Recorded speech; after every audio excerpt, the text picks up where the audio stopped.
प्यारे बच्चों, कल आपको भारतीय अर्थव्यवस्था के क्षेत्र के बारे में पढ़ाया था, जिसमें प्राथमिक क्षेत्र, द्वितीय क्षेत्र, तृतीय क्षेत्र के बारे में जानकारी दी गई। उसी में आगे देखें, पेज नंबर 245 पर प्राथमिक क्षेत्र में क्या कहा गया है। जब हम प्राकृतिक संसाधनों का उपयोग करके किसी वस्तु का उत्पादन करते हैं तो प्राथमिक क्षेत्र की गतिविधियाँ कहा जाता है। जैसे गेहूं की खेती, मछली पालन, वन उत्पाद इकट्ठा करना, खानों से खनिज उत्पादन इकट्ठा, लकड़ी काटना, पशुपालन आदि। द्वितीय क्षेत्र में इस क्षेत्र के अंतर्गत वे क्रियाएँ सम्मिलित होती हैं जिनमें प्राकृतिक उत्पादों को विनिर्माण प्रक्रिया के माध्यम से अन्य रूपों में बदला जाता है, जैसे फर्नीचर उद्योग, कागज निर्माण उद्योग, सूती वस्त्र उद्योग, लोहा इस्पात उद्योग, इंजीनियरिंग उद्योग आदि। तृतीयक उत्पाद में इसके अंदर वे क्रियाएँ आती हैं जो प्राथमिक और द्वितीयक क्षेत्रों को विकास में सहायता करती हैं या सेवाएं देती हैं। ये सेवा क्षेत्रक भी कहते हैं इन्हें, जैसे अध्यापक, डॉक्टर, वकील, रेलवे, दूरसंचार, दुकानदार, व्यापारी, शिक्षा, स्वास्थ्य आदि। ये सभी सेवाएं प्राथमिक क्षेत्र और द्वितीय क्षेत्रों को देते हैं, जिसके कारण इन्हें सेवा क्षेत्रक भी कहा जाता है। अब निम्नलिखित व्यवसाय में प्राथमिक, द्वितीय, तृतीय क्षेत्रों को विभाजित करें। अब इनमें एक साथ दिया गया है और इनको अलग अलग टेबल बनाकर लिखना है कि कौन प्राथमिक क्षेत्र है, कौन द्वितीयक और कौन तृतीयक या सेवा क्षेत्रक है। दर्जी, टोकरी बुनना, फूल की खेती करना, दूध बेचने, मछुआरा, पुजारी, कोरियर पहुंचाना, दिया सिलाई बनाना, महाजन, माली, कुम्हार, मक्खी, आंतरिक यात्री, कॉल सेंटर का कर्मचारी आदि के बारे में इसे दिया है।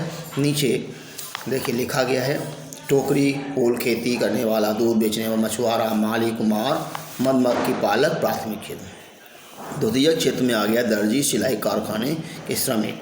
तृतीय क्षेत्र में पुजारी, कोरियर पहुंचाने वाला, महाजन, आंतरिक कॉल सेंटर के कर्मचारी बांट दिया गया। अब इसके बाद में विद्यालय में छात्रों को प्राथमिक, द्वितीयक और वरिष्ठ और कनिष्ठ वर्गों में विभाजित किया जाता है। इस विभाजन की कसौटी क्या है? क्या आप जानते हैं कि यह विभाजन उपयुक्त है? विद्यालय में छात्रों को प्रायः प्राथमिक, द्वितीयक अथवा वरिष्ठ और कनिष्ठ वर्गों में विभाजित किया जाता है।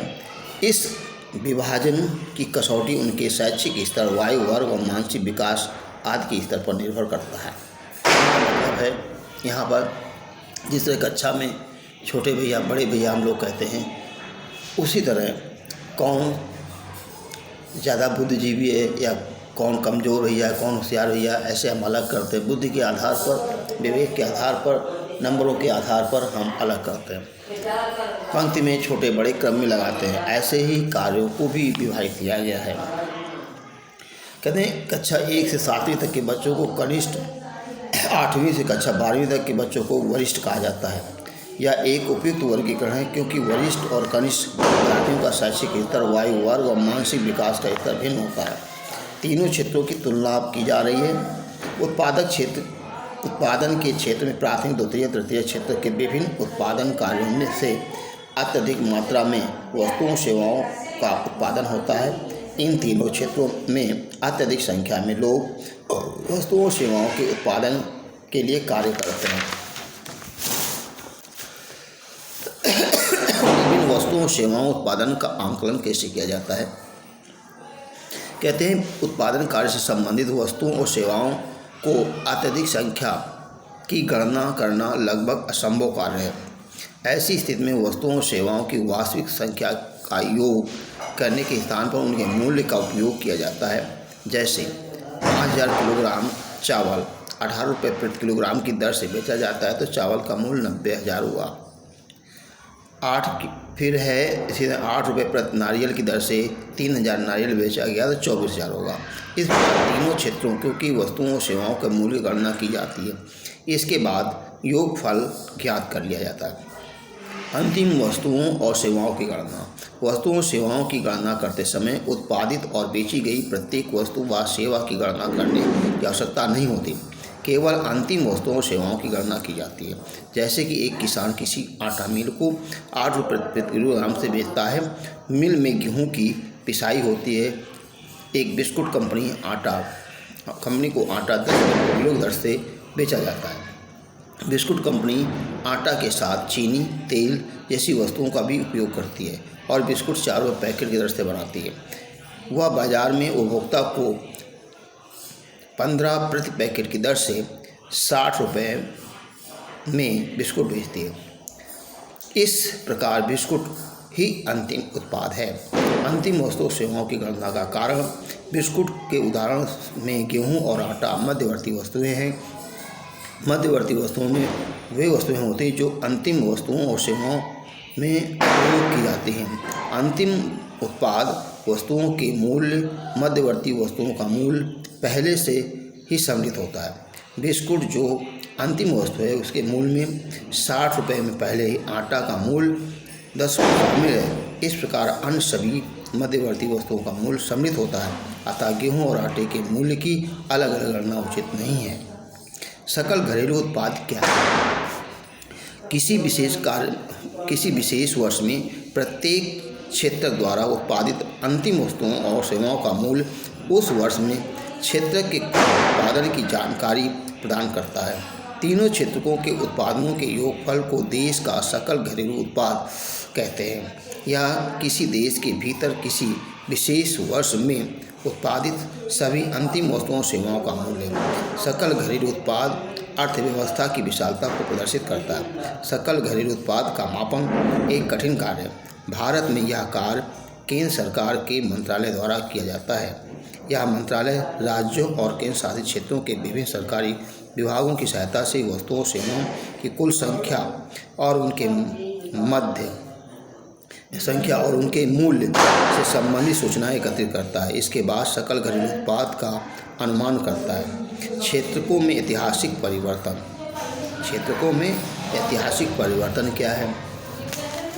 विभिन्न क्षेत्रों का ऐतिहासिक संदर्भ देखें तो विकास की प्रारंभिक अवस्था में प्राथमिक क्षेत्र की आर्थिक सक्रियता का सबसे महत्वपूर्ण क्षेत्र रहा है। कृषि प्रणाली विकसित होने के साथ साथ प्राथमिक कृषि क्षेत्र समृद्ध होता चला गया।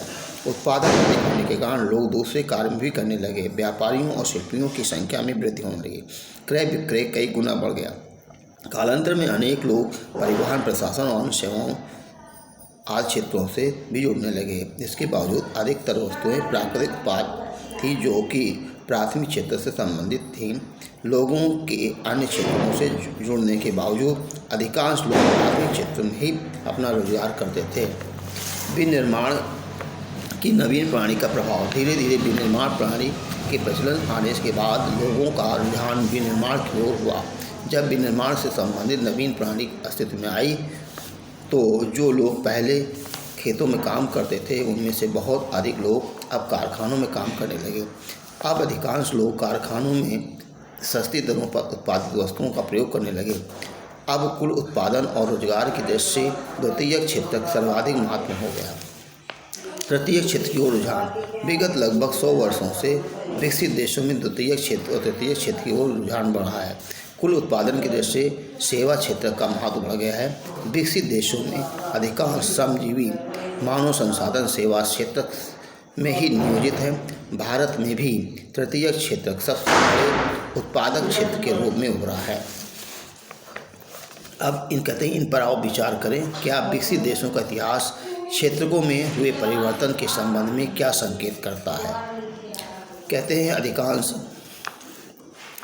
विकसित देशों के इतिहास के अध्ययन से ये संकेत मिला है कि विकास की प्रारंभिक अवस्थाओं में प्राथमिक क्षेत्र की आर्थिक सक्रियता का महत्वपूर्ण क्षेत्र रहा है। जैसे जैसे कृषि प्रणाली में आधुनिक तकनीक का प्रयोग होने लगा वैसे वैसे कृषि क्षेत्र समृद्ध होता गया।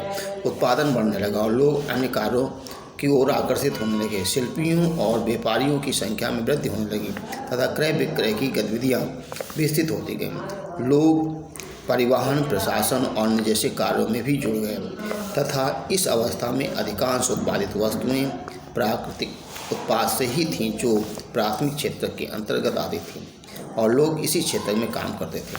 धीरे धीरे कारखानों के अस्तित्व में आए और उनका प्रसार होने लगा। जो लोग पहले खेतों में काम करते थे उनमें से अधिकांश लोग अब कारखानों में काम करने लगे। लोग कारखानों में सस्ती दरों पर उत्पादित अच्छी वस्तुओं का उपभोग करने लगे। इस प्रकार धीरे धीरे कुल उत्पादन और रोजगार की दृष्टि से द्वितीय क्षेत्र का महत्व बढ़ गया। विगत 100 वर्षों में भी विकसित देशों में द्वितीय क्षेत्र और तृतीय क्षेत्र की पुनः बदलाव हुआ है। अब कुल उत्पादन की दृष्टि से सेवा क्षेत्र का महत्व बढ़ गया है। अधिकांश श्रमजीवी सेवा क्षेत्र में ही नियोजित हैं। अब कल धन्यवाद।